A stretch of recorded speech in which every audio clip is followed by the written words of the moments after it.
Hey guys, how's it going? Today we've got Corey Connors at Corrugated, host of Sustainable Packaging Podcast, and me, Veli Watts, host of Package Design Unboxed. Good morning, sir. I got the hoodie and the hat. You guys can pick up some merch if you want to sponsor, if you want to support the podcasts. We also do have this weekly news channel, which brings our community together, and we hope to help you guys learn and ourselves learn some new and exciting things in sustainable packaging. Yeah, I'd love to remind everybody, if you're new, or if you're not new, tell us where you're from and put it in the comments. Tell us what you want to learn about. Avelio and I are avid or constant podcasters, and we'd love to have new people on our shows to explain and celebrate what you're doing. Thank you. Absolutely. And our three amigo is out this morning. He's traveling at the moment. Lucky him. But we're here holding the fort down. And that is Adam Peak, host of People of Packaging Podcast. So good stuff, guys. So good morning, LinkedIn user. Somehow your settings are set so that you don't share who you are, but we know who you are. That's okay. So you're coming from LA. That's awesome. Awesome, guys. I'm in Scottsdale, Arizona, and Corey, it's snowing where you're at. Yeah, I'm in just outside of Portland, Oregon, and we woke up to snow today, which is absolutely a surprise on April 11th. Right. Our kids were so excited. Snow day, wow, Yeah. out of nowhere. But yeah, the climate is definitely messing with us, or are we messing with it? And that's the question. That's what we do here. We help people be more sustainable with their packaging. That's what my podcast is about. I've learned so much from you, Avelio, and I'm thankful for you and Adam. But there's a lot of work to be done, and we would love to hear from all of you what you're seeing out in the market and what you think. Yeah, absolutely. We got John Schomer coming in from Minnesota. So it's probably snowing there too, right? Doesn't it just snow all the time in Minnesota? It sucks there too, he says. Yeah. Yeah. Good stuff, man. So, all right. So what are we talking about today? Today it's packaging news weekly. So we talk about all things packaging, sustainability, unsustainability, like just across the gamut. What do you got, Corey? You got something going on? Lots of things going on today. I'm really excited about the podcast episode that launched today with Danielle from Battery Solutions, and she taught me that only 8% of batteries in the USA get recycled, and they are working hard to increase that number. Do you know that the ingredients or the materials that are used to make batteries actually get turned into vitamins? Like AA batteries, like those types of batteries? Yeah, like household batteries, Yeah. like C's and D's and, there's no B's, but A's and all the, I saw a skit one time about why are there no B batteries? But it's amazing how much of a battery can be recycled. 80% of a new car battery is made up of old batteries. And the number one recycled item in the world is the lead acid car battery. And my thought and Danielle's thought on that, the reason why is because it has a huge value. It has a huge core deposit. Yeah. And so what I took out from that episode was, well, should we do that with more items? And I know we've debated on this in the past, but to me, it makes a lot of sense to add more value to materials that need to be recycled. So, yeah. Well, just from a consumer standpoint, batteries are not that easy to recycle, right? So, right, you can't put those in a recycle bin, and you're not supposed to put them in your landfill. About a year ago, I was driving. I don't know where I was driving, but I saw a recycling truck pulled over, and it was on fire, and the fire trucks were there. And they're like, there's probably some, the guys are like, there's probably some batteries in there. Yep. And it's like all these different things happen. It was probably not just your typical battery. It's probably like a cell phone battery or something. Right. But yeah, you're not really supposed to do that. But they don't make it easy for you to. Yeah, I think, and that's what Battery Solutions does. They'll send you a box, and you fill it up, and you send it back to them, Wow. and they have special rights to ship it um, without all the permits and everything. That Mhm. you don't have to get the permits; they've got them for you, Sure. and they set up programs for schools or office buildings. It's really, really an amazing program. So check out batterysolutions.com. Wow. Definitely sounds interesting. We had somebody here. It doesn't show who they are, but they're asking about beauty brands that are opting for molded pulp. Um, this hits home for me because I see a lot of brands that are asking for this. Yeah. Uh, Let me pull this up here. So I'm going to share my screen. Yeah. And the reference that I get from a lot of brands is Glossier did this amazing molded pulp pack. It's it molds It's in one beautiful. piece. Yeah. Yeah, it's amazing, and it has a hinge down the center. It's got a handle on it. It's got this die cut section here, which when it closes, then you apply a rubber band around it to keep it closed, right? And it's all pretty cool and hip. They also have like this pad printed deboss area, That's sick. which is it's a really pretty unboxing. That's amazing. Yeah, it's beautiful. Completely, obviously sustainable because you can recycle it. Um, and Glossier is not known for being the most sustainable. They do a Oh, okay. ton of. Oh, it was Vanessa Acuna's asking. Um, Glossier is known for doing these plastic zip bags that are full of like the bubble wrap, and they're definitely not the most sustainable from a branding perspective. Right. But this, once they launched this like 2-3 years ago, like every brand was like, "Wow, we should be doing something like this," and they certainly can be. It definitely makes it really difficult because some of these brands are launching like one-off products, and they're not necessarily hitting hundreds of thousands of units. They might need like 10,000, and then that's where if you're a startup beauty brand, which there are tons of, you don't hit the minimums to Right. actually create the mold, right? Because it can be really expensive.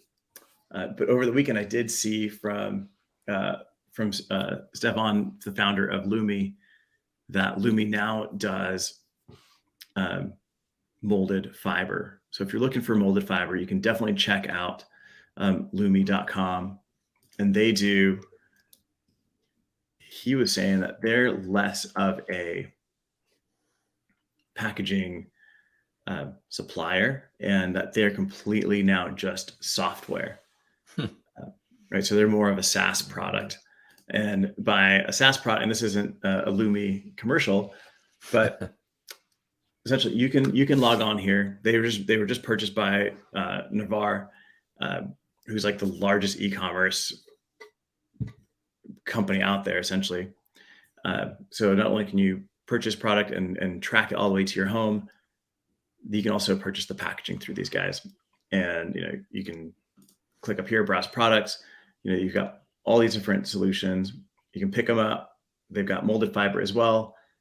And if you're a manufacturer, you're like, oh my God, these, Lumi is going to put me out of business because it's so much easier. But really what it is as a manufacturer, you can become a Lumi partner, and you'll just be added to the list of suppliers in these different areas. They give you the full story on all these products. And then what's really cool is that as a brand, you can now just have one place to go to order all of that pack, Yeah. track it. You can get competitive quotes, but then also as a supplier, you're then putting into the Lumi system on the back end all of the tracking, right? Okay, Yeah. paper's been received, paper's now being cut, paper's being printed, being assembled, and all those notifications are going to the consumer, so that to the brand, so that they can then track it. And makes it so much easier. So it's really cool. What Steve's doing is amazing. Like when you order a Domino's pizza, right? You can tell when it's in the When it's oven. in the oven, 100%, 100%. When it's in the car on its way. Yeah, that's amazing. It's the future. Well, it's the present. It's happening. Yeah, I mean, it's definitely one company that's helping innovate the supply side of packaging, which is really cool. Great question, John. Really like this. And the answer is no. I think there you can be, uh, have top level, high quality performance packaging, and honestly, you can even save money. A lot of times, people are reaching out to me and Avelio and Adam, and they're saying, "Isn't this going to cost me a fortune?" Well, actually, no. It can oftentimes be less expensive. Sometimes, yes, of course, it will be more expensive if you're doing something like Avelio was just showing. That molded pulp tray is not inexpensive in comparison to a plastic, cheap thermoform. But this, in the long run, what if you get 20% more sales? And what if and you're getting return customers, and you're not having to pay the plastic tax in the UK? All of these things can make it more sustainable and save you money. Yeah, for sure, for sure. And I think as a converter, there's so many different ways that you can start to go green, right? So if you're ordering sheets that are 40 by 80 for for corrugate die cutting, for example, but you're only using a portion of that, maybe you should be ordering your sheets cut at a different size. It may cost you a little bit more to do that, but the Right. amount of waste comes down. And then you've got the sustainable story of where you're not having to you're not having all of this waste that you're having to recycle. You're actually just reducing the amount, and that just becomes like maybe you're the low hanging fruit to create some kind of a return here. There's a lot of different ways that you can look at this.